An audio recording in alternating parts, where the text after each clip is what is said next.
Hi viewers, welcome to my channel. ఈ వీడియోలో మనం ఒక ప్రసిద్ధ దేవాలయం గురించి తెలుసుకోబోతున్నాం. ఈ దేవాలయం ఎక్కడ ఉంది, ఎలా వెళ్ళాలి, ఖర్చు ఎంత, అక్కడి విశేషాలు ఏమిటి, ఈ విషయాలన్నీ తెలుసుకుందాం. ఈ ఆలయం సౌమ్యనాథ ఆలయం. ఇది నందలూరులో ఉంటుంది. చూస్తున్నారు కదా, ఇదే నందలూరు రైల్వే స్టేషన్. ట్రైన్లో వచ్చేవారు ఇక్కడ దిగితే ఇక్కడ నుంచి 1 కిలోమీటర్ దూరంలో ఆలయం ఉంటుంది. ఆటోలు ఉంటాయి. పర్ హెడ్ 20 రూపీస్ ఛార్జ్ చేస్తారు. ఇదే నందలూరు సౌమ్యనాథ ఆలయం. కోరిన కోరికలను తీర్చే దేవుడిగా ఇక్కడి సౌమ్యనాథుడు సుప్రసిద్ధుడు. ఇదే స్వామివారి పుష్కరిణి. ఇక్కడ స్వామికి తెప్పోత్సవం జరుగుతుంది.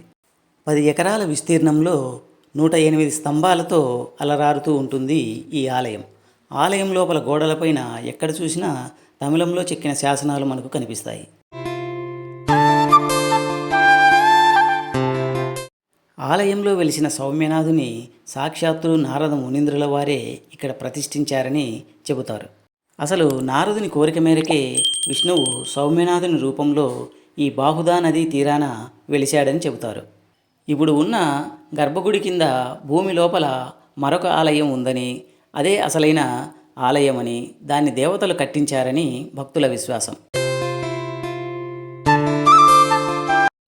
విశేషం ఏమిటంటే, ఇక్కడికి వచ్చే భక్తులు స్వామివారిని మొక్కి 9 ప్రదక్షిణలు చేస్తే వారి కోరిక తప్పకుండా నెరవేరుతుందని విశ్వసిస్తారు.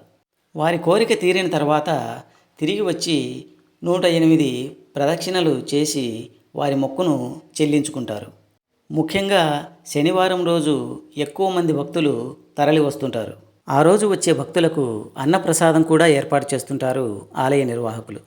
ముఖ్యంగా ఈ చుట్టుపక్కల ప్రాంతాల్లో విదేశాలకు వెళ్ళేవారు ఎక్కువ. కువైట్, దుబాయ్, సౌదీ లాంటి అరబ్ కంట్రీస్కు వెళ్తుంటారు. వారు ఇక్కడికి వచ్చి తమ విదేశీయానం సక్రమంగా సాగాలని కోరుకుంటుంటారు. అందువల్ల ఈ దేవుడికి వీసాల దేవుడు అని కూడా పేరు వచ్చింది. ప్రస్తుతం ఉన్న ఈ ఆలయాన్ని 12వ శతాబ్దంలో కులోత్తుంగ చోళుడు అనే రాజు నిర్మించాడని చెబుతారు. తరువాత కాలంలో చోళ, పాండ్య, కాకతీయ, విజయనగర రాజులచే 17వ శతాబ్దం వరకు ఆలయ నిర్మాణం కొనసాగింది.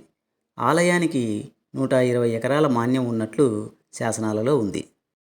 12వ శతాబ్దంలో కాకతీయ ప్రతాపరుద్రుడు సౌమ్యనాథ ఆలయానికి గాలిగోపురం కట్టించి 5 గ్రామాలను బహుమానంగా ఇచ్చినట్లు శాసనాధారాలు ఉన్నాయి. ఇక్కడ ఆలయ పైభాగాన ఒక చేప రూపం కనిపిస్తుంది. ఆ చేపని వరద నీరు తాకితే ఆ చేపకు ప్రాణం వచ్చి నీటిలో కలిసిపోతుందని, సృష్టి అంతమవుతుందని భక్తుల నమ్మకం. అంత ఎత్తున వరద నీరు వస్తే సృష్టి ఎలాగూ అంతమవుతుంది కదా. సంకీర్తనాచార్యుడు అన్నమాచార్య స్వామివారిని దర్శించి ఆయనపై కీర్తనలు రచించినట్లు తెలుస్తోంది. అన్నమాచార్యుని జన్మస్థలం తాళ్లపాక ఇక్కడికి 5 కిలోమీటర్ల దూరంలోనే ఉంటుంది. ఇక్కడ గర్భగుడిలో ఏ దీపం వెలిగించకపోయినా మూల విరాట్టు ఉదయం నుంచి సాయంత్రం దాకా దేదీప్యమానంగా వెలుగొందే విధంగా ఆలయ నిర్మాణం జరిగింది. సంవత్సరంలో ఒకరోజు స్వామివారి పాదాలను సూర్యకిరణాలు తాకుతాయి. ఆలయం లోపల విశాలమైన యజ్ఞశాల ఉంది. అలాగే నృసింహస్వామి, గణపతి, హనుమంతునికి సంబంధించిన చిన్న గుడులు కూడా ఉన్నాయి. ఈ ఆలయం చుట్టుపక్కల బాహుదా నదీ తీరాన 100 శివాలయాలు ఉండేవని చెబుతారు. 16వ శతాబ్దంలో ఇక్కడి నుంచి 5 కిలోమీటర్ల దూరంలో ఉండే పొత్తపిని రాజధానిగా ఏలిన తిరువెంగనాథుని పట్టపురాణి సౌమ్యనాథ ఆలయానికి బంగారు ఆభరణాలను చేయించి ఇచ్చినట్లుగా చెబుతారు. ఆలయ స్తంభాలపై విష్ణువు దశావతారాలను ఎంతో అందంగా చెక్కారు. ఈ అవతార శిల్పాలలో రాముడు, కృష్ణుడు, నారసింహ శిల్పాలు ఎక్కువగా ఉన్నాయి. ప్రకృతి వైపరీత్యాలను, ముస్లిం దండయాత్రలను తట్టుకుని నిలిచింది సౌమ్యనాథ ఆలయం.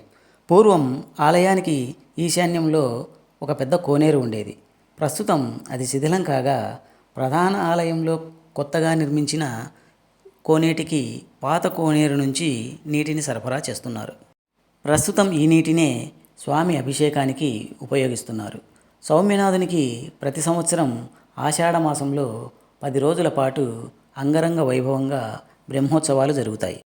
భక్తులు, చారిత్రక ప్రియులు తప్పకుండా సందర్శించాల్సిన ఆలయం సౌమ్యనాథ్ ఆలయం.